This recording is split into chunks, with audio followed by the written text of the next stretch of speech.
What is this weed that's showing up in our pollinator garden? This is common vetch. Common vetch is an annual winter weed, has alternate leaf arrangements, also produces tendrils. Tendrils means that it likes to climb.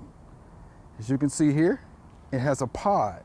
Inside of this pod would be more weed seeds. And in early spring and summer, this plant will produce a purple flower.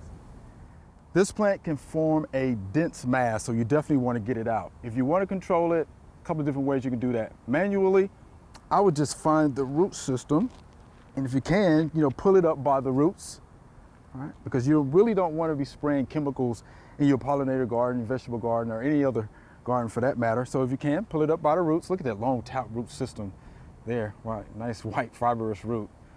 Or if you have to, there's a chemical that you can use. It'll be a broadleaf weed killer. Read and follow the directions on that. But again, I would just pull it up.